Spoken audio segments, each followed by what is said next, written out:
Why is this taking so long?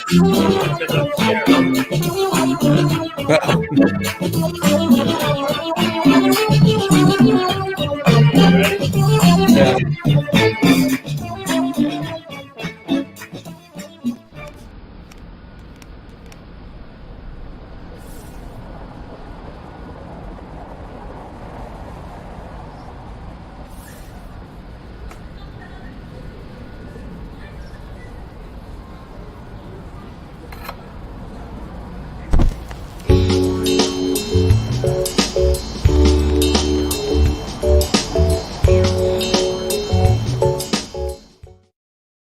What's going on, everybody? What's up?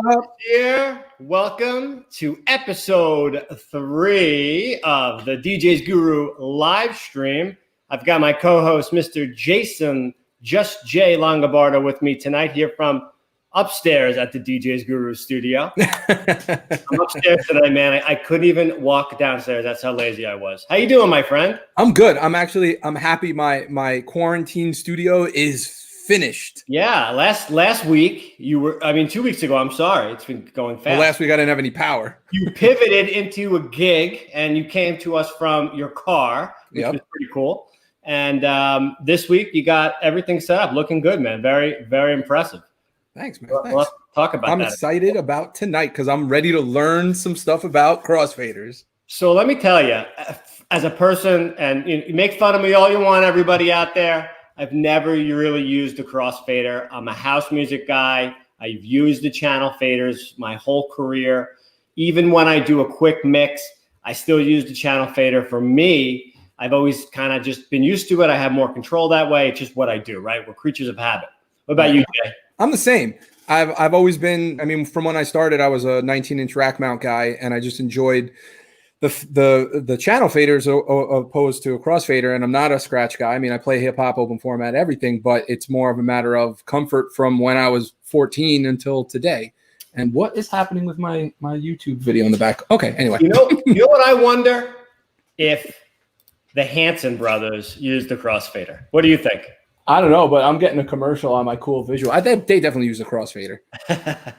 All right. Well, tonight we're very lucky, and I think everyone watching us tonight is very lucky because we have with us Mr. Global Everything from Innofader, Patrick Danaher, DJ Queazy. If you know this guy, he goes back, to Adam in the DJ industry. He is a wealth of knowledge, and if you're going to talk about crossfaders, this is the guy that you want to talk to. So he is the crossfader guru. Yeah. If there was a crossfader guru, it is him for sure. I'm not the DJs Guru, by the way. So anyway, I'm excited to have him on because once you start to hear him talk about the crossfader, like I told you earlier, it's just like you're like kind of glued to it because he's just a wealth of knowledge, the history and everything behind it that Innofader has and what it's become is incredible. So we're going to hear about that, and I'm excited to bring him on. So our friend Patrick from Innofader is with us tonight, and I say we get right into it and bring him in. What do you say? I say we need for next week an applause track to bring our guests in to an applause track. Yeah, you like to bring things up that I can't produce. at moments that I can't produce them. But you can get that Hanson picture up like this. That never moves, man. That's right there. Boom. That's like a Fred drop on. They're gonna end up suing me. Hey man, listen, you guys are pals. I've seen the picture. So anyway, we're gonna bring on Patrick from Innofader. What's up, Mr. Patrick? What's going on, guys? How are you, my friend? Jason, thank you guys for having me. Hey man, thank you so much for coming on. Where are you coming to us from tonight? Right now, I'm in the beautiful Gulf Coast area, more specifically Gulf Shores, Alabama. If you're not familiar with that, it is about 30 minutes west of Pensacola Beach, Pensacola, Florida, Mobile, Alabama, and then somewhere down in the middle, we have the beach area here, the Gulf Coast. About 120, 150 miles west of Panama City. I thought you were going to say 120 degrees. I was like, yeah, that sounds about right. 120 degrees, yeah. About 120, 150 miles west of Panama City Beach. A lot of people know where Panama City Beach is. I'm about maybe 2 hours away from New Orleans, Louisiana. But you're a New York guy. How did you end up down there? I am a New York guy. My father did. Well, the hat kind of gave it away a bit. Well, that's my signature, man. I'm always rocking a New York fitted hat. No, my dad was NYPD for 20 years in the 60s and the 70s. In 1983, he retired and moved down to Pensacola, Florida, where his family was. My mother's side of the family kind of remained in New York, where a lot of them still live to this day. Was pretty much raised down here on the Gulf Coast. And when I became an adult and my wife and I got married, we moved off to St. Augustine, Florida, lived over there, Jacksonville area, loved it. And then because I started having kids and the grandparents were all here, we decided it would be a good idea to come back. And I'm stuck here. It's a great place to raise kids. It's really laid back. It has its downsides, but it's a pretty sweet place to be. Nice, man. Nice. So, Patrick, not only are you Mr. Innofader everything, but you're also a DJ. So, before we get into I hope so. Before we get into Innofader, give us a little bit of history about your DJing and the side thing that you do on top of Innofader. Give us a little bit of background about who you are. Yeah, so DJ Queazy actually stems from my producer name, which was Super Producer Queazy. Queazy was given to me by a peer in the hip hop realm. They used to call me. They used to say I was sick, and I was like, "No, you can't call me this sick name that you whatever." I forget. There was a few iterations, and it stuck. So I was like, "Well, what's another word for sick? Queazy. It's original. Nobody's gonna call himself Queazy. It's a bit ridiculous." So that's how Queazy started. When I moved to Jacksonville, Florida, I was managing retail stores out there in outlet malls. And I met a guy who was from New York as well. He was looking for a job. I was hiring for an assistant manager. And on his resume, he said DJ. And I was like, oh, man, you got the job. I produce music. Like, dude, you totally need to come work here. You're hired. And we became really good friends. And he's like, hey, I used to throw parties in New York, but now down here, I'm new to the area, and I was relatively new as well. St. Augustine has Flagler College. It's a pretty big communications college. A lot of people from all over the country, all over the world, go to want to attend Flagler College for the education that they get. And there's a few kind of cool college nightlife spots in the downtown St. Augustine area, and we approached him. Me being the sales guy and him being the DJ. We kind of hustled our way into a Thursday night. We had like a really jumping Thursday night. I would control the lights. When he DJ'd, I would watch like what songs he was playing. So I did this for like a year and a half, doing the lights, watching what songs he was dropping. We had just an amazing Thursday and Friday, Saturday night out there. And we were double booked for New Year's. We had a DJ coming up from Orlando, and he got trapped in the rain, I think it was, or a storm, and he couldn't come up. So my man DJ Rekka had to go DJ at one club, and I was like, "Look, man, I got this. I've been watching you. I got this." And I actually DJ'd that New Year's Eve with a rack mount CD player and one turntable to scratch, and the rest was history. I started doing the residency there at the nightclub, got another residency, DJ'd all over Florida. Man, I've DJ'd all over the place, all over the country. And then, about 8-9 years ago, as I'm, getting more mature, my kids are getting a little older. I don't really want to be in nightclubs, so I start doing private events. And then that birthed my company, Gulf Coast Sounds, one of the premier DJs on the Gulf Coast. When you want a real DJ, you want somebody that knows what they're doing and can help you plan and prepare. Is not just going to show up and make a bunch of noise. But when it comes time to rock the dance floor, that's my specialty. So I'm super thankful and super blessed to be able to do that. So you wouldn't consider yourself, you're not a turntablist, scratch only type of guy, because I think a lot of people might assume that you are based on your role. So you're just like, throw me in a party and I got it. It doesn't matter. I'm an open format DJ. Nice. So when I was in St. Augustine and I was learning to like DJ in these nightclubs, my neighbor was a scratch DJ, like a bona fide, like I only own one turntable and a mixer, scratch DJ. This was my neighbor, and I used to spend a lot of time with him, and that's where we started learning to scratch. And then on the other end of things, my man DJ Rekka, he was a club DJ and open format DJ. So I had these two mentors that kind of mentored me along. Scratching and turntablism has always been super fascinating to me. I love the art form. I love the creativity that one can, there's so much you can do with a turntable. But really, my heart truly lies in being a selector, somebody who can, I say this all the time. It's about those like 20-second moments in between songs where you're like remixing something that's never been heard before, just the way they come together harmonically, or the way the lyrics go over the acapella goes over the instrumental, or the intro in. It's about those 20-second moments in between the songs. And that's something that I really enjoy, is getting super creative. So, I do a lot of weddings. I do a lot of corporate events. I DJ for a local, it's a pretty regional organization, Island Fights with Roy Jones Jr. We stream on UFC Fight Pass.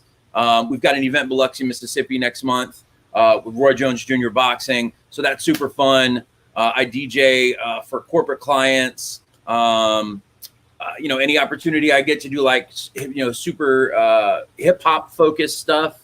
I jump on those opportunities because, again, hip hop is my history in music. So, so that is, me as a DJ. And that's a great segue into, first of all, saying hello to everybody watching us tonight and thanking them on Facebook, on YouTube, on Twitch. Thank you so much for tuning in. And if you're catching us on the replay, welcome as well. Thank you guys so much for tuning in. And we're here tonight to talk about Innofader. So Mr. Patrick is the brand ambassador. He is the global everything for Innofader. I like that, and global everything. Damn. He really is. I mean, I think we're going to create that to be a title, like a title that people use now. That's like beyond CEO in my book right now. Yeah.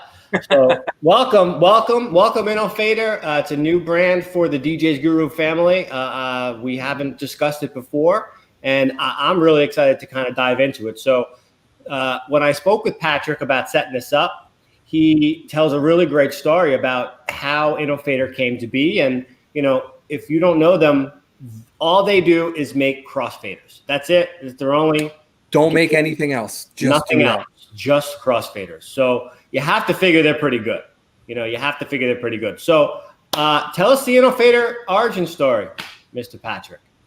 Wow. Yeah. So Innofader is owned by Elliot Marks. Some of you watching may recognize that name. Some of you watching may know Elliot personally. He goes way, way back in this industry. Elliot is a graduate of MIT. He was a karaoke DJ early in college, but he never really did anything more than maybe karaoke. Graduated MIT with a degree in electrical engineering, and he wanted to do something. He wanted to do something cool for, he wanted to innovate, he wanted to do something that never been done before in the DJ industry. One of his first projects that was, that took off and just really changed the game of DJing, was the Beat Keeper. Now, a lot of you guys that have been DJing for a while, you may remember this. It was a rack mount It was a rack mount, 19-inch rack mount, single space. It had two little digital readouts that had your BPMs. And then in the middle, it also had a series of red, yellow, and green lights. And what you would do is you would take your sources, whether they were CDs or they were vinyl records or whatever it was, and you would run these RCAs into the back of this rack mount beat keeper. And then there was a send that would send them to the inputs of your mixer. So it was kind of, it was just kind of a stop before the audio got to the mixer. And what it would do is it would count the BPM of the music for you. So prior to, if you didn't BPM your music yourself, or if you weren't good at counting beats per minute, you really didn't have anything in the mix. You didn't have anything to help you. Like nowadays, we've got so many assistants, whether it be Sync, whether it be Serato, whatever the case may be. There's a lot of ways for people to figure out what the BPM is. But back in the day, you didn't have this. So he created the Beat Keeper.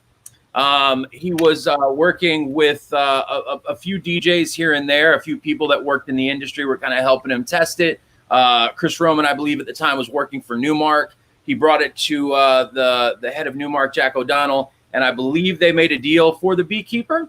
The Beat Keeper was then sold under the Newmark brand. The Beat Keeper technology was used in products like the CDN88, which is probably one of the most famous rack mount CD players ever. Second in that, man. I wish I had one still. The red one was cool. If you guys remember the little lights in the middle of it, that comes from the Beat Keeper. So having those phase meters, and I mean, if you really want to skip ahead a bit, you look at Serato nowadays or Tractor and the phase meters, the icicles that let you know whether or not you're in phase. This was the first iteration of it ever in a hardware form. So Elliot went on to work with Newmark. He was a lead engineer there. They developed, like I said, a ton of products with the Beat Keeper technology and just a ton of other stuff. At some point in time, Elliot decided that he just wanted to do something on his own. He just didn't want to work in the bigger arena anymore. He wanted to do something more boutique, and that is when this bad boy was released. Look at this thing. Is the AEM100. This is one of the first mixers that Elliot created under the Audio Innovate brand. And the cool thing about this mixer is this is back in the day when like the Vestax 05 was like just an amazing mixer, and there's a bunch of analog mixers that people were using. I mean, this thing has so much on it. Okay, I mean, it has oscillators, it has stutter effect, it has a band cut, band pass filter, it has phaser, digitize. It had these fader cut buttons, which later were removed because a lot of the DJs that he was working with at the time said it was cheating, but it's really cool. I mean, you think about controllers now with the auto scratch and, the scratch patterns on like a RAN mixer. This was like 20 years ago. No, fader cuts were no joke, man. Back in the day, there was a Newmark one that had that, and that was out, you just gotta, you're not even crabbing or nothing. You're just hitting that button and it's in and out, in and out. The kill switches, bro. And what's dope about it is you can actually dial in the amount of cut time that the button will actually mute the music, and then you can actually adjust the slope. So it was like super in depth here. Not only that, but this thing had it had dual quarter-inch inputs and dual quarter-inch headphones and dual eighth-inch headphones. This is like back in the day when this was unheard of. Wow. I mean, all sorts of inputs, fader start, a crazy mixer. But the moral of this story is there's actually an Innofader sticker over this now, but that actually used to say Pro X Fade. So when he created this mixer, he was polling a lot of DJs, and they were like, "Hey, you should use the Pro X Fader.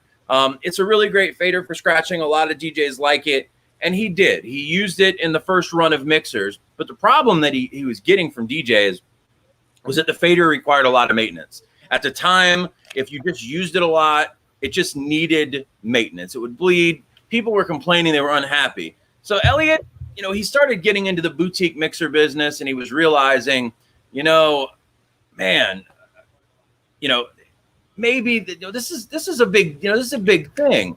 But at the same time, he was seeing a problem that needed to be addressed. Now, mind you, DJ Focus created the first non-contact fader for Stanton Magnetics back in the 90s. It was called the Focus Fader, and it used the technology. It was photo interrupters. So basically an infrared, kind of like a remote control for your TV, the old remote controls. It used an infrared beam, and there was a little wiper on the fader stem. And every time you would close the fader, that wiper would break the beam, and it would send a signal to the board to cut out the sound.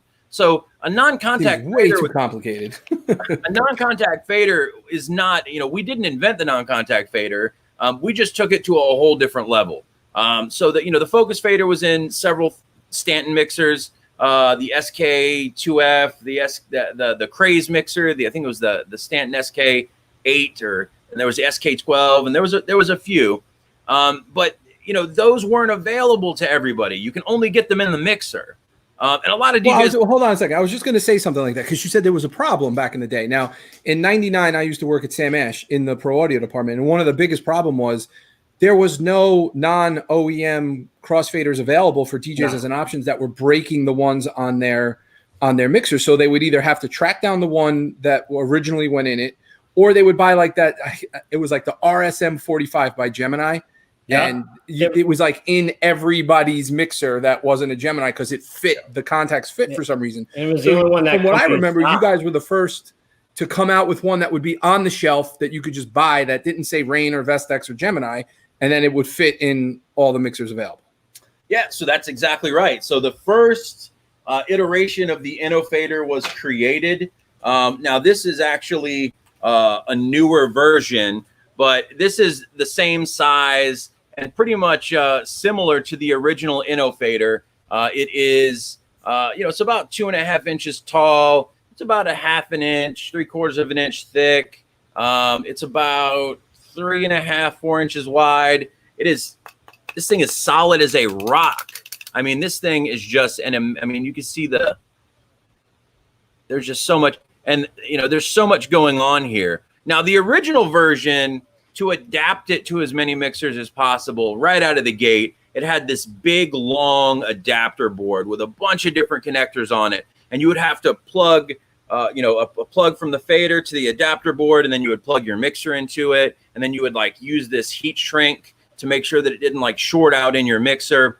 But, as we progressed and we got better, we figured out different ways to adapt the faders. So we could talk a little bit more about that into the retail part of the fader business. But yeah, so that's my expertise, is the retail part. This, a fader like this, a big, solid, long body fader, came in a package. You could buy it off the shelf, and it was a great replacement at the time for the Vestaxes and some of the Pioneer mixers and Stanton mixers. I don't even think there were really controllers at the time, but it was a good upgrade, especially for scratch DJs. Now that was the big thing, was scratch DJs wanted a fader that wasn't going to bleed, that can handle abuse. Now with this being a non-contact fader, there's no contacts whatsoever. It is capacitive resistive technology, which is different than your Magvel fader or your Rain fader or any other non-contact fader on the market. For the most part, there's no other capacitive resistive faders on the market. Everybody else is using magnets, pulse sensors, or optical faders. So that's kind of what makes it unique. So Patrick, that brings us to, and you've got a lot of faders there behind you, right? Oh yeah, I got tons of faders. All right, so let's talk about the different kinds of faders. And our audience is using mixers like the DJ MS9 from Pioneer, using DJ controllers like the Prime 4 from Denon, or the DDJ 1000 SRT from Pioneer, reloop controllers, Newmark as well. So these are the kind of devices and the kind of components and hardware that they're using. What does Innofader have product-wise that's going to work with the items that I just mentioned? Rain 70, Rain 72, all those popular type of battle open format controllers and mixers. Yeah. So, really the first step with Innofader is you go to our website, and right on the homepage, it says, does the Innofader fit my mixer? You click on that, and there's an alphabetized spreadsheet. So what the first thing you're going to want to do is whatever you own, you want to go, okay, I got a DDJ-SX. You go scroll down to Pioneer, DDJ-SX, and it'll tell you what the best choice for your product is. You may only have one choice for your product because maybe there's a size limitation, a space limitation, or maybe it's a harder controller or mixer to adapt. So we only have maybe one version that works with it. But you find your product, and let's just say you find, I believe the SZ or the SC can actually take any of our faders. So you find the DDJ SC, and the first option is going to be the P&P2 because there's a lot of space. So again, this is our full-bodied Innofader. It has tension adjustment. It has a big, thick 8mm stem. It's got individual cut in right here on either side. It's got a simple adapter system where, you know, on that very same spreadsheet, it'll say DDJ-SX, use a 3-pin large. So you just go to the bag of wires, you find the 3-pin large, you plug it in. You include all the adapters in every one? Man, if you open up an Innofader box, it's like Christmas. It's beautiful. There's every adapter plate and every wire that one could need. We're like a Swiss Army knife. We got to give you everything. So, you know, again, like you find it's a 3-pin, you plug it in. We've got a little jumper system down at the bottom for these P&P faders and the minis that let you know if you plugged it in the right way. It's a circuit breaker, so you can't plug in your fader backwards and ruin your mixer, ruin your controller, or fry the fader. So when you plug it in, when you get a green light, you move the jumper over, and then you just adjust. You use these little potentiometers, and you adjust the cut in on each side. You can adjust the curve. There's more processing power on this fader than there was on the Apollo moon lander. This thing has programs on programs. It can be as simple as a plug and play if you just want to plug it in a fader and go, and it could be super in depth if you're having some crazy feedback issues and you need to have a delay in the sound, or you want to soften the curve and really change the way that the sound comes in when you open the crossfader. All of that's there for you. So I'm going to give you guys $1 million idea for 2021. All of that stuff you could do. Oh, we just lost them, man. I don't know what happened. Just kidding. Jerk. No, because I like giving away ideas where I make no money on. Go for it. Like the no one's listening anyway. Huh? No one's listening anyway. That's fine. Get all those features available on an app from the phone so I can change it without having to take it out of the mixer. Oh. See? There you go. There you go. He's like, we're already working on it. I can't tell you about it. Man, listen, I mentioned that 3 years ago. Oh, we're working on it. We want to, man, I can't really say. Did I just let the cat out of the bag? Damn, I'm sorry. Oh, no, I've been breaking news here, man. I've been very vocal about this for a long time. And you know, it is very forward thinking. So rather than like putting the fader in and then, I mean, because here's the thing, most people are going to adjust the fader one time and they don't need to take it out. They really don't. But there are people that may say, let's change the cut in. And that's something that you can do on your mixer. You can go from soft to sharp. But if you want to really change like a Y curve or an X curve, like get super nerdy, yeah, you got to take it out because that's not something that you change all the time. If you have a curve on any of your mixer, that ties into yours. Yeah, all right. I didn't even think about that, how that would change. Yeah. Yeah, absolutely. So that's all there. You don't lose any functionality of your product whatsoever. None whatsoever. It's all still there. It's again, it's got tension adjust. You got your independent cut in. The thing is built like a tank. I joke all the time. You can drive a nail in with this thing, and it's not going to break. It's not like plastic and PCBs. It's metal. It does have a PCB on the back, but everything is made to last. It is when you have this in your hand, any DJ that I've ever shown these to has ever bought one, who's ever installed one, it's just like, wow, man. And that's how I know. That's how you know when you got the gas right there. Because I mean, you can't make it too. People are like, crossfader, I'll break it, I'll just get another one. But like I said earlier, it's hard to get the original ones. And so you're upgrading something that people will break all the time. And now you're like, I just solved your problem that you didn't even realize you were having all the time.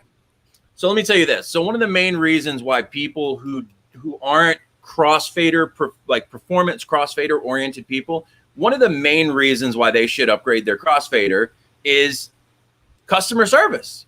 If you buy a new controller, okay, and it's super prevalent on like let's just say a DDJSB or a DDJSX or an SZ or you know, I mean, I could rattle off tons of controllers. A Denon MC7000.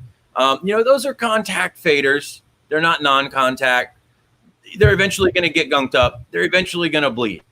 So if you buy yourself a controller and then you go out and you get one of these, which is the big one, this is the PNP2 or the Pro 2, same big fader, just different ways of adapting. Or we haven't talked about this yet, the mini Innofader, which is the same non-contact technology, got the same circuit breaker on the bottom. It's just a smaller form factor. You know, it's still super amazing feel, no contact, no bleeding. But the beauty of this is that, number one, you're getting one of the best crossfaders, if not best crossfader ever made, with over 13 years of development by just a handful of people, not people who have come and gone with different ideas, but really one guy, Elliot, the Inno Daddy himself, who has refined these products over and over and over again and listened for so many years to the DJs in the market to get these things as good as he can get them. And we are constantly evolving them. So you buy yourself a controller, you put the crossfader in. Number one, you're not going to have to worry about that factory crossfader failing. No matter what happens, if you beat it up, if your buddy beats it up, if somebody spills a drink or whatever the case may be. So if your crossfader gets messed up, you don't have to worry about it because this is a non-contact crossfader, okay? In the event that it does mess up, you can call a human being and they will pick up the phone. And like, if you have a problem with your Innofader, more than likely, me, Elliot, or somebody else is going to answer a phone when you call. It could be 7 at night. It could be 8 in the morning. That makes the best company. Customer service makes every company great. Hands down. Yeah. So not only are you changing out this factory fader that is probably bound to fail, that you'll probably spend $40 on to replace anyway if you're going to replace it, just spend a little extra money and get an Innofader. You're going to be much happier with the performance. You're going to be much happier knowing that if anything goes wrong with this thing, pretty much ever, we're going to take care of you. Well, and you increase the resale value on the product that you're selling if you're offering it to somebody. If I was going to buy an SX or an SZ and someone's like, "Hey, I got an Innofader in it," I would expect to pay $100 more for that, even if it was used. For sure, absolutely, 100%, 100%. So I have a very amateur question, and it could be a very simple answer, but I'm thinking about. So I'm the dubbed virtual DJ guy whenever we talk about software, and where virtual DJ is a little bit different is the mixer is in the software and the faders and the crossfader are MIDI for the software, where in a Serato product, it's still going through the analog channel to go through the faders and the crossfader because Serato doesn't, the older ones, I guess, didn't have that mixer function. Newer ones are digital. Okay, so let's just say it's me, I'm using an SZ or an SX with virtual DJ. But the contacts essentially are not the hardware. It's the MIDI motion in the software. Is there still an advantage to having this type of crossfader in a controller that's working with virtual DJ? Absolutely, because all these faders send MIDI. So you're getting an actual better contact via MIDI and not just an analog audio tone. Absolutely. These are analog and digital. They send MIDI, they're analog. Depending on the application and the way you set it up, depending on the fader, yes. So if you have a controller, a prime example would be our fader for the Rain 70 or the Rain 72.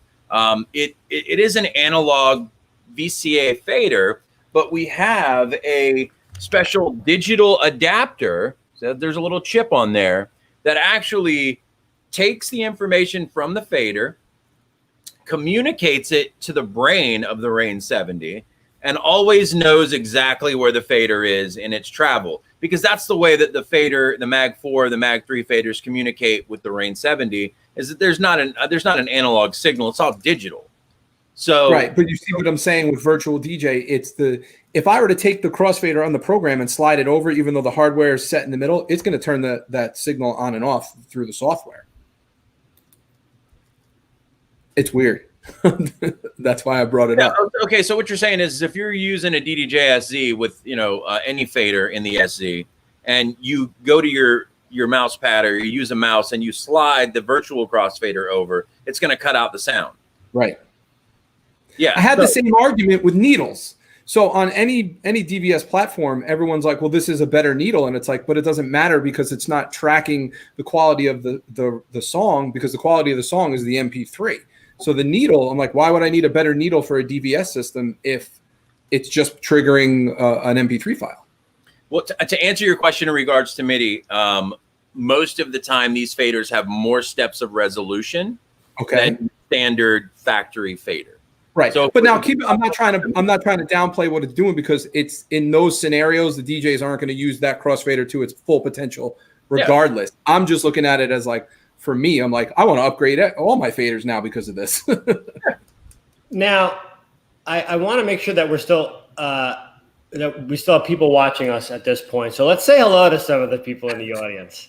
Brandon Blaine, DJ Darth Vader himself, not just watching us on Facebook, watching us on Twitch, then goes back over from Twitch, and then he goes back to Facebook. So listen, Brandon, thank you for following us wherever we go. Philip Ray saying hello to you, Patrick. What's going on, Philip? Thanks for tuning in. Philip, my man. Thank you, sir. And Nick Coletto, as always, our good friend. What's going on? Broughton, Frank Broughton, pal of yours. We actually spoke today, oddly enough. So what's going on, man? How are you? Right. My man, DJ 3X. Justin Grays, what's up, brother? Thanks for tuning in today. We really appreciate it. And Jay Freeze, always saying something weird. And Jay had consent. Great. Charles, the best. Wait. Innofader has the best support. Thanks, Charles. I keep hearing that from everyone that talks about them. So, and Troy Gentry Jr., what's going on, man? As I did 2 weeks ago, we're going to do a comment contest. So I'm going to give away another swag box, which is the RCF hat, the RCF gear bag, headphone bag, and a DJs Guru t-shirt for the best comment tonight. So drop your comments below. Have questions, ask them. Now is the time to ask any crossfader questions to the man, Patrick. And again, we really... Can I add an Innofader t-shirt and some Glowtronic slip mats to the pot? Yeah, man. Let's do it. Let's do it. Let's give away two prizes. Two prizes. People. I love it. So, Ivan, what's going on, man? Now you'll see the comments. Here they come. So, Ivan, Superfly was good. So, what's really cool about Innofader, I think, and thank you for going through a lot of those products. And Jay, thanks for that awesome question that you had. But let's talk about OEM relationships, because when another brand seeks out your brand to specifically make their product better or more attractive to the customer buying it, that's something pretty cool. So I want to talk about that, and let's talk about some of the relationships that you have outside of the Innofader brand. And for the people that don't know, what is OEM? I hear that a lot, right? What is OEM? What does that mean? Yeah, so in layman's terms, OEM basically means like from the manufacturer. It came that way, manufacturing, start to finish, pushing out a product. So OEM partnerships. Interestingly enough, Innofader's first foray into an OEM partnership kind of happened simultaneously with DJ Tech and Native Instruments. And really what happened there was they wanted to use Innofaders in this. I'm sure a lot of you have seen this before. Z2. The Native Instrument Z2. Mm-hmm. Fun fact, this thing is not badged Innofader like a lot of our OEM partnerships. They wanted to keep it clean. That's fine with us. This mixer has I believe for the I think with the exception of maybe like one batch, and that could just be folklore, but I believe that for the entirety of this product's life, it has always come with 3 mini Innofaders. So the crossfader is an Innofader, the line faders are Innofaders. Notably, DJ Qbert has been scratching on this for like 6 years. So if you guys, you know, the scratch god himself, when he's cutting with an Innofader. So wait, so you're saying you don't just make crossfaders, you do channel faders as well? Oh, absolutely. We're gonna get into that. We're gonna get into that. No, yeah. All right. An Innofader can be a channel fader. It's not just a crossfader. It can be an any fader, which I do want to get into that. But so basically what happened is Native Instruments, DJ Tech, really Native Instruments wanted a cheaper fader. It costs a lot less to make something like this than it does to make something like this, okay? And they were like, look, you know, we really like the non-contact. We like the accuracy. We like just so much about your company. And again, like, you know, at this point, 2012, Innofader's kind of gotten to this, Innofader itself, it's kind of hard to articulate this sometimes. Innofader is not just the faders. It's the company. It's the people behind the faders. It's the history of the company. And it's the huge community that uses these faders that empowers this brand.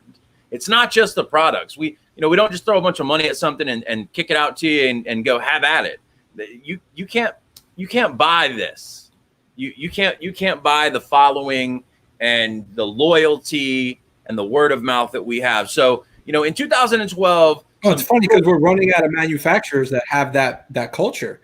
I mean, I look for that culture all the time, and it's few and far between these days. So it's good to hear that the manufacturers that are making this are like, we're right there in the trenches with you guys. Like, there's nobody else. You care. So yeah, so they wanted a cheaper fader. So Elliot, the owner, he went to the drawing board and he created the mini Innofader. Now, this opened up a lot of opportunities because, again, before we were limited by space. Okay. So, I mean, if you guys look at that, I mean, if there's not enough room in there for this, you know, we had ways of like adjusting the fader where you could set it on its back and use a 45 adapter. And, you know, it was called the Innobender. So you could get this in like VCI 380 controllers or various other controllers. But this was really the ticket. So 2 things happened when we partnered with Native Instruments and we created the mini Innofader. Number one, we created a cost-effective OEM solution for manufacturers to not only utilize the Innofader brand, the Innofader customer service, the Innofader following, the Innofader customer base, and the Innofader reliability, but we also were able to give it to them at a good price. So it made sense. So the Native Instrument Z2 comes out. It's got 3 Innofaders in it. DJ Tech releases the DIF-1S, which was essentially a $200 battle mixer with an Innofader crossfader. It had DVS send and receive, so you can plug in your SL1 Serato sound card or your Tractor sound card, and you would never have to like unplug it or give it power if you just wanted to use like regular records or just play around. It was super unique, really cool mixer, $200, had an Innofader in it. And again, before the minis, these faders were like 100, 125, 150 bucks. So people are like, wow, Innofader technology and a whole mixer for $200. So that was one of the earlier partnerships. You know, along came lots of brands. I mean, the Akai AMX from In Music, the little small controller, you know, little mixer DVS kind of controller that has an Innofader in it. Epsilon actually did a small a batch of the Epsilon turntables and the InnoMix mixer. We also had you know, all of the DJ Tech mixers. Raiden Fader started making portable crossfaders for portablism. You know, like these little guys with Innofaders in them. And then Raiden made a battery-powered 2-channel mixer with an Innofader in it. You know, DJ Tech followed suit. That thing's cool. with a battery-powered mixer with an Innofader in it, but they added cut-in adjustment. So now you can adjust the cut-in and the sharpness on each side. That was actually my idea. Just a little plug. but then, you know, a little battery powered mixer. So there was a lot of these really cool projects coming out. And then you fast forward and we start to get into. I love that he just pulls gear off frame and it's just like, look what I got over here and look what I got over here. I love it. And then we fast forward into things like the Newmark Scratch. Whoa, I was waiting for that. Let me tell you, that's like the famous one now. Man, listen, $4.99. It's got it's got the one button effects. It's got the paddles. It's got just enough pads. It's got just enough functions. $4.99, but that Innofader badging at the bottom lets you know that this is a quality product. And you know that's going right against an S3. I mean, damn. That's all. Having some technical difficulties there. So anyway, Patrick had some problems, and I think that's pretty cool so far what he said. And the Newmark Scratch for me, I'll pick it right back up. You know, when I saw this thing come out, I couldn't believe that it was only $4.99. It was pretty crazy because I think they could have easily charged $6.99 for it, and people would have bought it.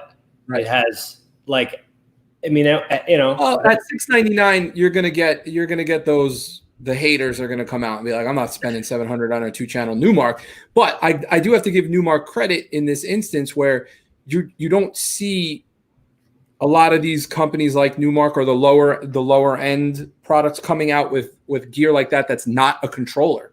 So the fact that they're at least offering something like that, and you don't have to buy a DJ Tech or, you know, a Reloop, you could go to a brand like Newmark and for $4.99, damn. Yeah. Nick has something nice to say about his Mini and an 850, way easier than a Pro 2 and an 800. I don't know what that means, but good comment. Well, and he likes Elliot as well. And, you know, Nick doesn't he doesn't mince words. This guy says what it is. So if Nick likes Innofader, I think it's a good brand. All Innovator team doing a great job. Thank you, Charles. Thank you, Charles. We're happy to have Innofader on with us tonight. I really have to say that, you know, my former employer never carried it. So until it became part, they never carried it. Woo! Man, I did this again. I did this the last time I was on a live stream. I thought my Mac was 100% charged. It wasn't. So I plugged it in and I'm back. So listen, we've all had that. I had my own little show at one point. I'd get everything done. Everything sounds great. Go live. Everything falls apart. Anyway, we were on the Newmark Scratch, and then Jason and I were just talking about it. You know, at the Serato DJ, you know, 500, sub 500.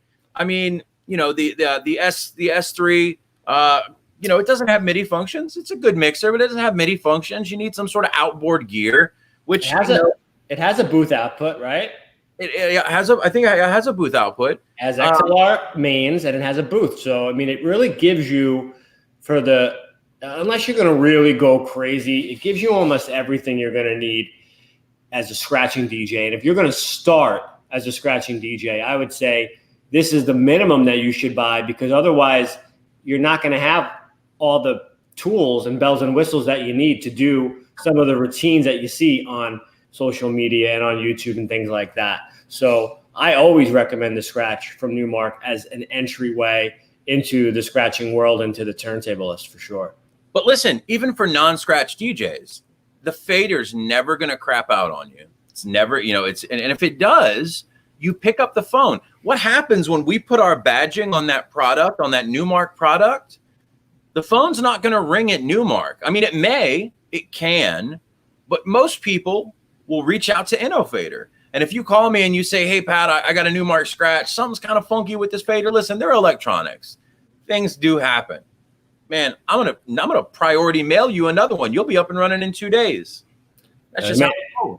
So, you know, right, it's not running as fast as it used to be. Yeah. So, you know, the Newmark Scratch was like a 2019 release, along with the Reloop Elite. This mixer has 3. I know, pardon my custom skin from 12-inch skins. It's a black mixer usually, but it has 3 mini Innofader Pros. Now, you know, talk about the Pro annotation here in the fader.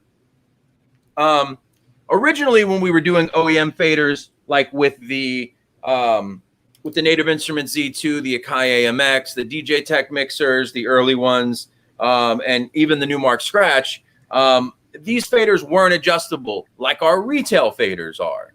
So Reloop is actually one of the first to actually use our mini Innofader Pros. And what that allows them to do is it allows them to kind of tie the fader into the brain of the mixer and go in and adjust the cut in 0.1 millimeter, 0.2 millimeter, point like that sharp. So if you bought a Reloop Elite, you could open it up, set it up, plug it up. You can go into the fader menu, and by default I think it's like 0.7 or 0.5 millimeter, sharp on each side. You can go in and actually make it bleed if you wanted to, and then go up a notch and have it like right on the just like you can't even tell that you've moved it, and the fader's full blown open. You can adjust the cut in and the curve, but these mini Innofader Pros, they give the manufacturer more opportunity to implement different things. So in 2019, most notably, the Newmark Scratch, the Reloop Elite, and also, not a lot of people know this because this isn't a very popular mixer in like the open format world, but Allen and Heath's Zone 96, the crossfader, is a mini Innofader. And ironically enough, I remember Mojax, when Mojax did his review of the Allen and Heath mixer, I remember he said, when I used to go to the clubs, around Europe, and I would walk in and I would see they would have a Zone 92, which is an iconic club mixer, house, electronic music. I mean, the Zone 92 mixer has been around for 20 years. The one thing that he said is because he liked to scratch a bit, is he always knew the crossfader would be blown out on that thing. No matter how old it would be blown out. So he'd be like, it's just line faders for me tonight. So Allen and Heath, $2,100 mixer. They chose Innofader for their crossfader. I'm gonna upgrade that one too. That's an S2 from Allen and Heath. So Patrick, you're talking to two guys that Jay does open format and a lot of other types of music. I'm strictly a house music guy, and even when I did private events and weddings, I just was strictly channel fader, even if I was doing quick mixes, like I said earlier. So we have people that'll be watching this back that have never used a crossfader before. So for people that are novices, give a couple of quick advantages of why you would want to use a crossfader, maybe 3 quick tips or things that you may not realize that you can use the crossfader for some sort of a helpful transition. And then also, what are some of the things that you can do as a mobile DJ or a wedding DJ or other things that you can do with the crossfader, like you said earlier, like actually swapping out replacement channel fader with the Innofader, which I think is pretty cool and something that, you can't find channel faders just like you can't find crossfaders a lot of times. So if you have that ability to just do that quick swap, that's something that definitely I think people would want to know. Yeah, absolutely. So for people who don't use the crossfader, for people who strictly only use line faders, the Innofader is a crossfader, but it's also a line fader in a lot of instances. So if your product has the room, if it has, if the faders are easily accessible, if you can get to them, you can swap your line faders with Innofaders. We even have a solder pin version. So if you have faders that are soldered to a board, 1, 2, 3, 4 going across the top for your channel faders, you can actually replace them. It's, we say that most Innofaders, 99% of them don't require soldering. Well, that's because the 1% is our mini P&PS. The S stands for solder. So it has, 2 pins on one side, 4 pins on the other, and depending on the configuration, you desolder the old fader, you put the new one in, you solder it in, and boom, you have an Innofader non-contact fader. That fader is never going to blow out on you. In regards to DJs not using their crossfader, DJs that are only using line faders, I think every DJ should throw in a little crossfader. I mean, for instance, if you use your line faders, you obviously like a slow, gradual increase. So if you're going to increase track A into track B, you feel like you have a little bit more control with those line faders, and that's understood. But if you're not touching your crossfader, you're missing opportunities to do cool little tricks and transitions that just, a really simple one that you don't need any kind of, scratch or turntablism knowledge to do is a transform. So let's say you use your line faders, and that's how you bring tracks 1 and 2, 3 and 4 in and out. But you leave your crossfader in the middle and you set it to sharp.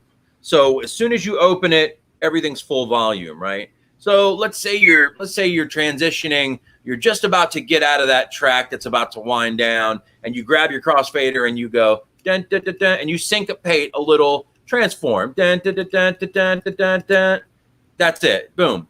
It adds a little creativity, a little flair. People are like, "Oh, what's he doing? I never heard that before. What's going on?"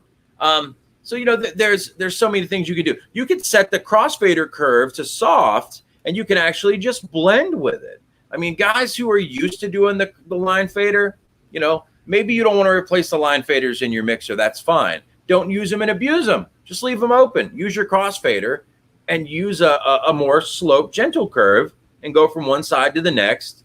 And it's essentially the same effect as using your line faders. I'll tell you what I use it for. I mean, when you think about it. In the small instances that I do use it, I'm not one of the DJs that puts my channel fader to 10. I'm usually around 7 or 8 because who knows, I'm not always dangerous though, Jay. You can bump it and then everything's going to be super loud. Dude, I need to be at 10. Well, let's just say I'm doing something where I want to drop the music out because I'm speaking or people are going to sing along. Dropping it with the crossfader as opposed to the channel fader is a way faster response to be able to do that with. So, and the other thing now, as I'm listening to you talk, I'm thinking, everything is mappable now on software.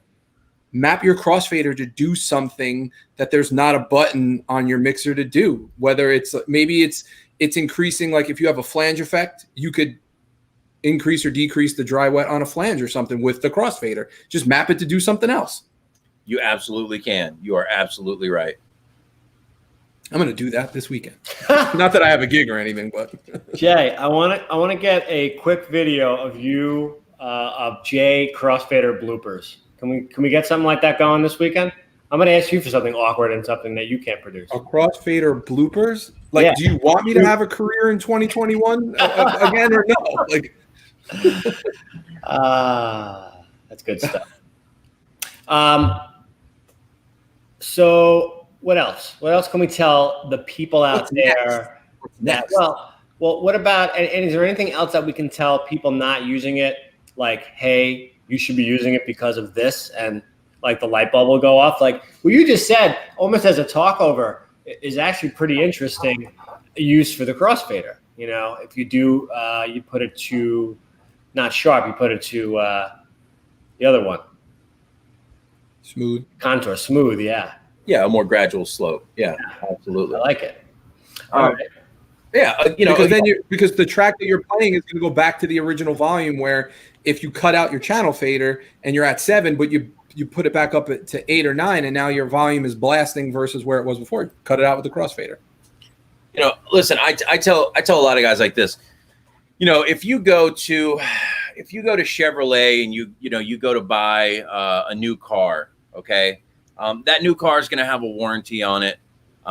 Let's just say you get an SS Camaro. You just love the styling. You love the body kit. You're not really going to pump the gas, and you're not going to do burnouts. But when you leave there, you upgrade your brakes. You upgrade them to some. You get your rotors done. You get some new brakes done. And mind you, you're not a race car driver, but you do this as an insurance policy. It's more of an insurance policy. You want to make sure that you can always stop. You want to make sure your brakes aren't going to fail you. Similar situation to people who are not scratch DJs or heavy crossfader users. You upgrade your fader to an Innofader, and I don't care if you hit me up next year and you're like, man, something happened. I'm here for you. This is all we do. So you don't have to call your controller manufacturer. And again, a lot of times these crossfaders are just afterthoughts. They're just necessary parts that are implemented. They're a lot of times there's not a lot of thought put into them. There's well over a decade, 13, 14 years of listening to DJs, whether they're scratch DJs, open format DJs, wedding DJs, karaoke DJs, it doesn't matter. DJs are giving us input. We're analyzing that input, and we're constantly trying to make the product better. So, as we go forward, we're always trying to improve. We're always trying to make it better. We're always trying to make it easier to install. We're always trying to make it more beneficial for the end user. I love it. So I just want to, I'm looking at the comments, like I said I was going to do earlier. So someone asked, why not make an Innofader mixer? And Pat, you can answer this too, but I'm going to say I'm an OEM sales manager as well, and I'm never going to come out with a product that's going to compete with my customers. So for Charles, that's asking why not make an Innofader mixer, because all of his customers that buy the Innofader are now his competition, and that's not a... The Innofader mixer was originally made. Now, I will say this, something that we didn't talk about. When Elliot, the owner, realized that the fader that he was using was bleeding, he actually made a run of these mixers that actually came with the original Innofader in it as he was approaching the retail strategy to sell the fader to other people. Now, there have been talks with other manufacturers that said, hey, we want to make a mixer with nothing but these big faders in there. And I can actually show you something. It's okay because it's long gone now, but this is a, you see that right there? So what does that say? It says DJ Tech.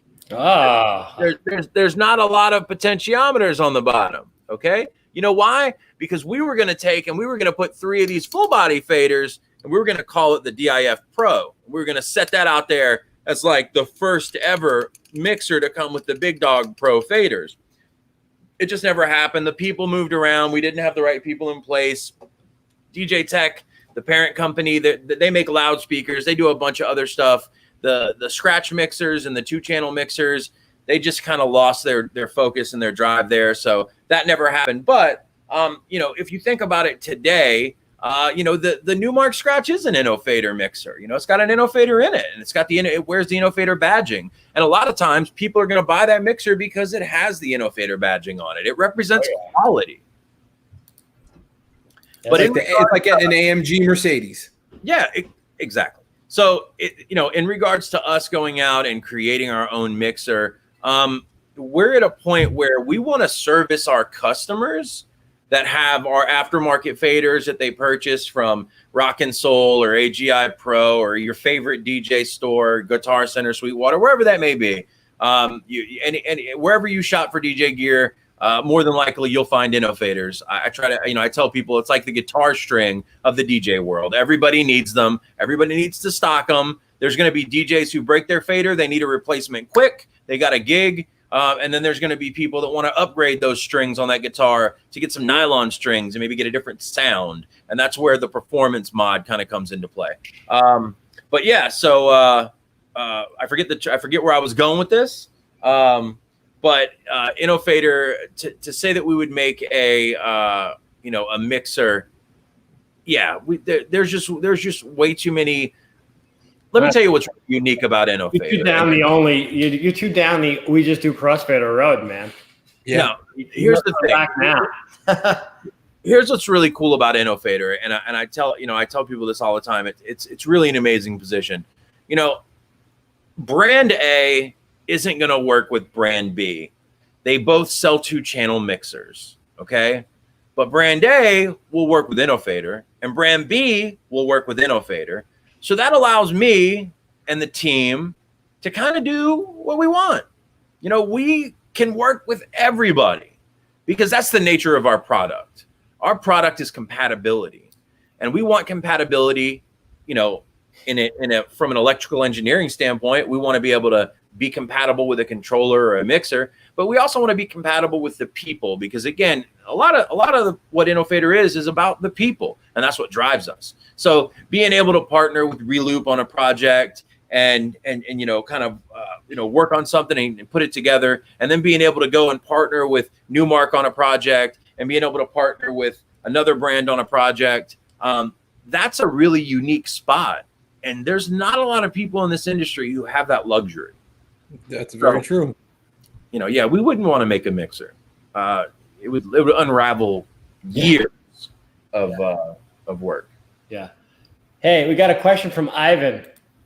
Hey, Pat, you talk about the Rain 72 new firmware update yet? No, I didn't. I have not talked about the Rain 72 new firmware update. Rain 70, Rain in Music updated the. Yeah, we posted about that today. The firmware on their Rain 72 to accept the new Mag 4 faders, and in a bit of a tragedy, it rendered our Innofaders inoperable. But the beauty of Innofader and how we work, and I just the big takeaway I want you guys to understand is that we are actually working on fixing it right now. We actually are working on it with Rain to make sure it never happens again. And we're sending everyone who has a fader a new adapter board. Is that free? Is that what we saw your kids doing in the back before? They were fixing that problem? Packing up faders and shipping them out. No, but yeah, you know, and it happens. It was a kind of like a freak kind of thing. You know, they were updating their firmware to accept the new Mag 4 faders. Without getting into specifics on how Rain makes their products, you know, they're very smart, they're very intelligent. There's a lot of communication going on. It's not just a VCA circuit. So, you know, these adapters, like I said, they're digital adapters. They hold firmware. And by a stroke of bad luck, and again, this hasn't happened with other firmware updates, but with the stroke of bad luck, this particular firmware update rendered our faders inoperable. But again, the way we work, we're on it, we're fixing it, and we're gonna, whoever has an and there's hundreds of Rain 72 owners who also own Innofaders, hundreds, more than 500. We're gonna send out adapters to everyone. That's it. That's how we roll. If it's a problem, we're gonna fix it. We're going to address it. We're going to move on. Dude, the fact that you're the guy that picks up the phone makes me so happy. I mean, because, you know, in all the positions that I have, I was always that guy too. And it's like they just get to know the guy that answers the phone, and you become like a savior for people, man. And it's like, you're the guy. You're in the middle of everything, yet you're still picking up the phone to answer like, hey, how do I plug this in? Yeah. Yep. It happens. That's me. It happens. It's and great. I enjoy it. I enjoy it. Sometimes people call and they don't realize, you know, maybe who I am, my history, what I do. And, you know, they kind of try to feel it out a little bit. And I'm like, no, you're cool. I'm a DJ. I get it. No, trust me. You're fine. Don't worry. Yeah. You know, I got a gig tomorrow night. Like, calm down. I got you, man. I've been here before. That's why I'm here. That's why I answered your call at 9:30 at night. Mm-hmm. You just you take those calls at the most emotional times. That's what it is. So I know we talked about this before privately, but you become an expert over the years at like getting them on your level. We got you, man. We got you. We're going to take care of it. And then you get it done. That's what I loved about Innofader when we spoke, and, you know, just that mentality of we're going to do the right thing. We're going to take care of you. We're going to get it done. You know, that is definitely the DJs Guru brand. That's everything that I've always stood for.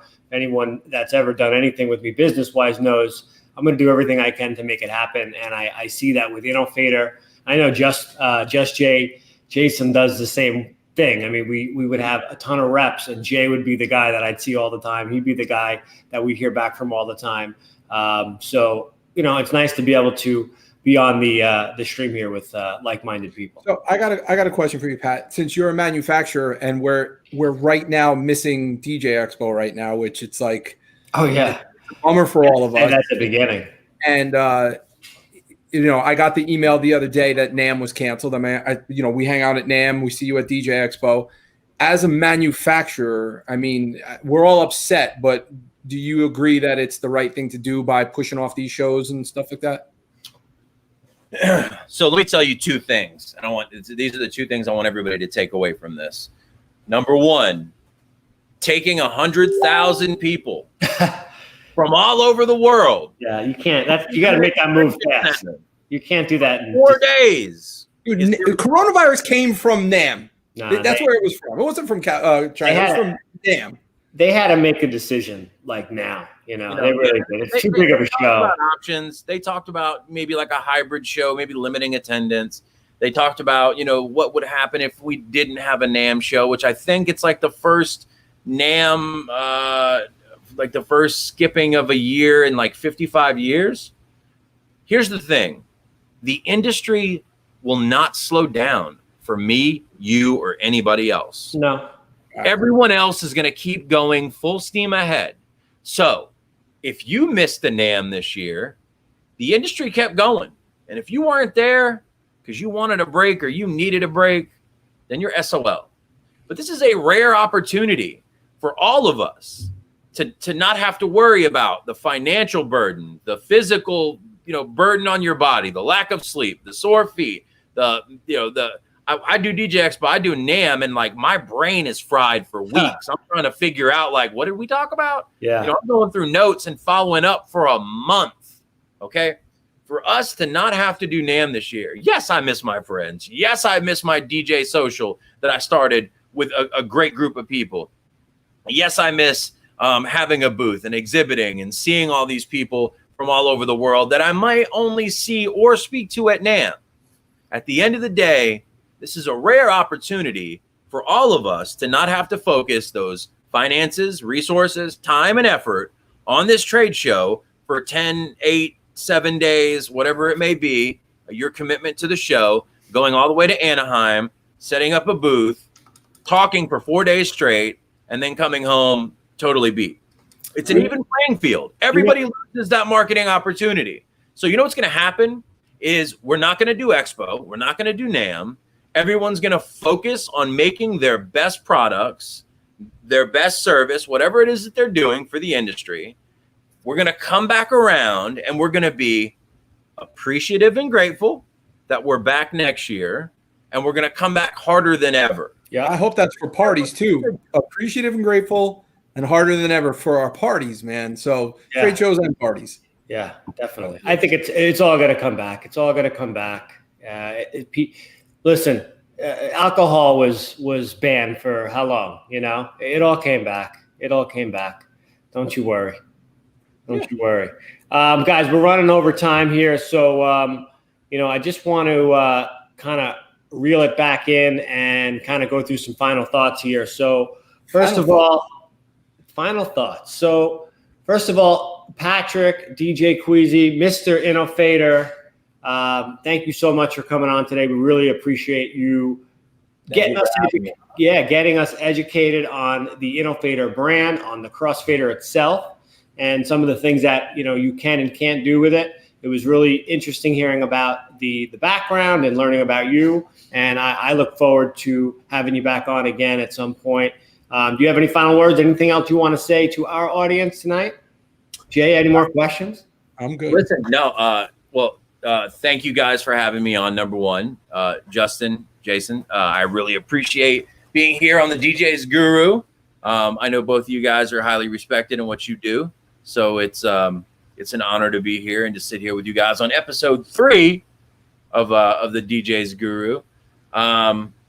Again, guys, anybody out there who has any questions, if you're on the fence about it, if you don't know why you should get an Innofader for your controller or your mixer, reach out to me. Give me a call. My number's on the website. My email's on the website, www.innofader.com. There's also an opportunity for you to click on, does the Innofader fit my mixer? And there's an alphabetical list of all the controllers and all the mixers. And if you don't see your product there, that doesn't necessarily mean we don't have compatibility. It just means that you may be the first one that it wants to install an Innofader. And if so, we'll work with you and try to figure out if one can fit, if one can match up.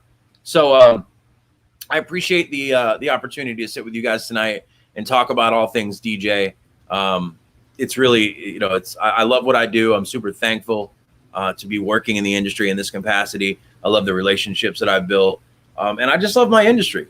And, to me, this is it. This is like living the dream. All right, so we got special video here to show. Who's this, Pat?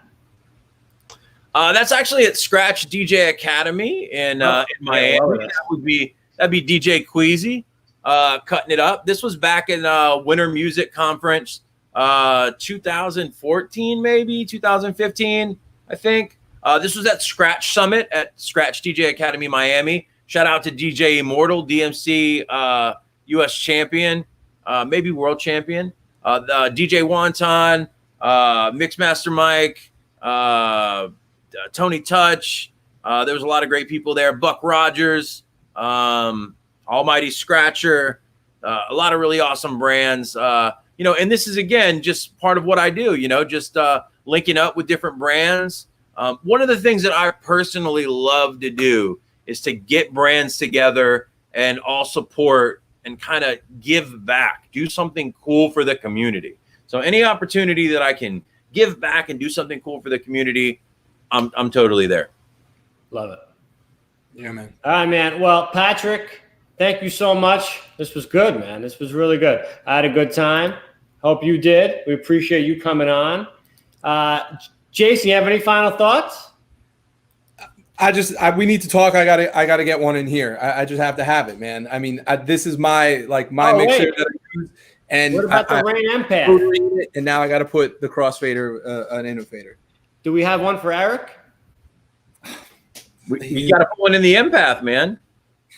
Chris, I'm telling you, I'm getting it for him for Christmas because he's an OG. He wants everything OEM factory, but I'm like, it's going to change your world if you put it in the empath. So we'll talk. We'll get one for my S2 and one for Eric on his empath. And I have good news. We didn't have power in New York and Connecticut too. Jason didn't have power, I think, longer than I didn't have power.